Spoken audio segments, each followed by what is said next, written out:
और आइए आपको सीधे लिए चलते हैं बीजेपी मुख्यालय, जहां पर प्रेस कॉन्फ्रेंस चल रही है। योजना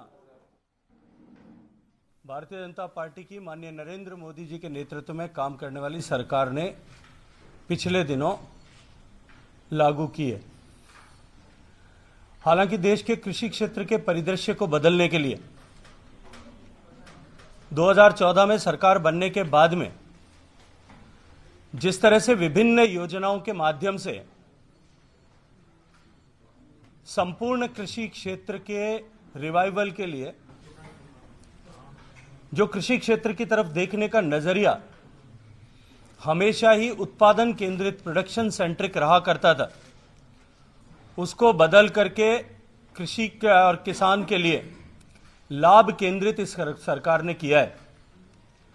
विभिन्न योजनाओं के माध्यम से कृषि को लाभप्रद बनाने के लिए और इस लक्ष्य के साथ में कि आने वाले समय में किसान की आमदनी को दुगना करना है, विभिन्न योजनाएं प्रारंभ की गई हैं। और उन योजनाओं की श्रृंखला में एक अत्यंत महत्वपूर्ण योजना प्रधानमंत्री किसान सम्मान निधि गत बजट के द्वारा घोषित की गई थी। देश भर में कुल 14 करोड़ किसान परिवार ऐसा माना जाता है और लघु और सीमांत कृषकों की संख्या यदि इसमें देखा जाए तो 84% 84% के आसपास है। देश भर में 12 करोड़ किसानों को प्रत्यक्ष रूप से लाभ पहुंचाने की दृष्टि से जो ये योजना लागू की गई,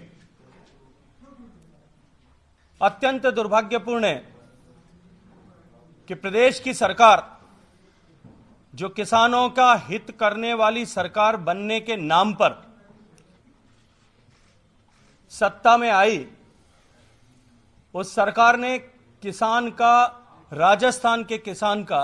नुकसान करने का काम किया। प्रधानमंत्री किसान सम्मान निधि योजना के प्रारंभ होने के साथ में जिस तरह की प्रक्रिया निर्धारित की गई थी उसके अनुरूप, चूंकि कृषि संविधान प्रदत्त व्यवस्था के अनुरूप राज्य सरकारों का विषय है और लैंड रिकॉर्ड भी राज्य की सरकारों के अधीन है, राज्य की सरकारों को अपने राज्य के लघु और सीमांत पात्र ऐसे किसानों का डेटा केंद्र की सरकार को उपलब्ध कराना था और पीएमएफएल पर जो डेटा अपलोड करना था। देश के विभिन्न बड़े प्रांतों ने,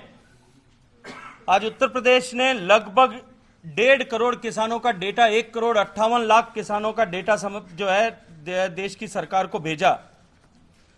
इसी क्रम में महाराष्ट्र ने लगभग 58 लाख से ज्यादा किसानों का डेटा देश की सरकार को भेजा। छत्तीसगढ़ में यह आंकड़ा, छोटा प्रदेश है छत्तीसगढ़, हरियाणा में 10-11 लाख के आसपास दोनों प्रदेशों ने अपने किसानों का आंकड़ा प्रदेश की सरकार को समर्पित किया। कुल मिलाकर के देश की सरकार के पास से व्यास में विभिन्न राज्यों से लगभग 4.5 करोड़ किसानों का डेटा उपलब्ध हुआ। Data verification, bank account tally करना, आधार नंबर, आईएफएससी कोड, इन सब को टैली करने के बाद में लगभग 2.25 करोड़ किसानों के खाते में देश के सरकार ने, माननीय नरेंद्र मोदी जी ने किसान के सम्मान के लिए जो निधि देना प्रारंभ किया, उसकी पहली किस्त पहुंची है। 6,000 रुपए प्रति वर्ष की दर से जो पैसा मिलना है 3 समान किस्तों में, उसकी पहली किस्त ऐसे किसानों के पास पहुंची है। राजस्थान में लगभग 50 लाख से ज्यादा ऐसे लघु और सीमांत पात्र किसान हैं जिन किसानों को इस योजना के माध्यम से प्रत्यक्ष लाभ मिलना तय था। और क्योंकि इस योजना में 100% फंडिंग, सारे के सारा पैसा केंद्र की सरकार के द्वारा दिया जाना है, आदरणीय नरेंद्र मोदी जी की सरकार के द्वारा दिया जाना था, प्रदेश की सरकार पर इसका 1 रुपए का भी आर्थिक बोझ नहीं पड़ना था। मात्र प्रदेश की सरकार को अपने किसानों की सूची उपलब्ध करानी थी। लेकिन अत्यंत दुर्भाग्यपूर्ण है कि जिस तरह का इस सरकार का, वर्तमान सरकार का इतिहास है, मैं केवल कृषि क्षेत्र की बात कर रहा हूं, मैं अनेक विषयों में इस तरह की बात कर सकता हूं कि ऐसे पात्र लोग जिनको प्रत्यक्ष लाभ देश की सरकार की योजनाओं के माध्यम से मिल सकता था, ऐसे किसान, ऐसे गरीब, ऐसे मजदूर, ऐसे युवा, इन सब के पेट पर लात मारते हुए उन सब के अधिकार का हनन करने का काम वर्तमान कांग्रेस की सरकार ने किया है। राजस्थान के जो 50 लाख से ज्यादा किसानों को इस पहली किस्त के माध्यम से जो 1000 करोड़ रुपए से ज्यादा की राशि उनको मिलनी थी,